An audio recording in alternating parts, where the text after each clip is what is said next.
মুসলমান ভাইরা আমার, আমার বাঁশবাড়িয়ার বাবাজিরা, আমার যুবক ভাই, আমি আপনাদেরকে সত্য জ্ঞানে আজকে এমন একটা বিষয় বোঝাইতে চাই রে ভাই,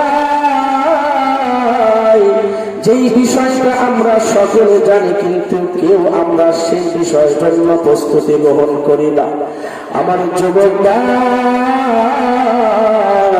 তোমার এখন রক্ত গরম, তোমার চামড়া এখন তোমার এখন অসুস্থ হয় না, এই জন্য আমি আর তুমি কত নাফরমানি আল্লাহর সাথে করতেছি রে ভাই। আমার মুরব্বী বাবাজি, এই জীবনে আল্লাহ পাক আমাকে আপনাকে 60-70 বছর জিন্দেগি দান করবেন। এই 60-70 বছর আমি আর আপনি দুনিয়ার মায়ায় পড়িয়া, দুনিয়ার মায়ের জড়িয়ে গিয়া, দুনিয়ার ভালোবাসা মহব্বতে পড়িয়া যেই আল্লাহ আমাকে দুনিয়ার মধ্যে পাঠাইলেন, যেই আল্লাহর হাজারো নিয়ামত আমি আর আপনি সর্বদা বরকত করি। কথা বলেন ঠিক কিনা?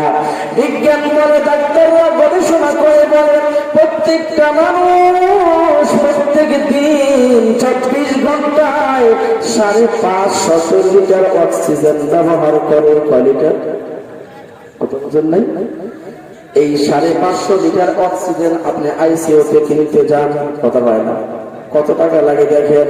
আল্লাহ পাক আমাকে আপনাকে এতগুলো নিয়ামত দিলেন, শুধুমাত্র বান্দা তুমি আমার নাফরমানি করিও না।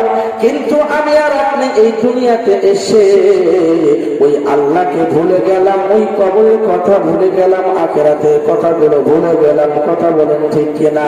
এই জন্য পোড়া মনকে বুঝান, আপনার অবুঝ মনকে একটু বুঝালে ভাই আমার বাবাজি, আমরা এমন অবস্থা বর্তমান হয়ে গেছে। এই জন্য মুফাসসির ইকরাম বলেন, সাহাবা ইকরামদেরকে যদি আমরা ওই সময় দেখতাম তাহলে আমরা সাহাবা ইকরামদেরকে পাগল বলতাম রে ভাই। কেননা আমরা তাদেরকে দেখে বলতাম, তাদের চাল চলন দেখে বলতাম, মানুষ কি দুনিয়াকে ছেড়ে দিনের জন্য এত পাগল হয়? মানুষ কি দিনের জন্য এত পাগল হয়? এইটা আমরা বলতাম।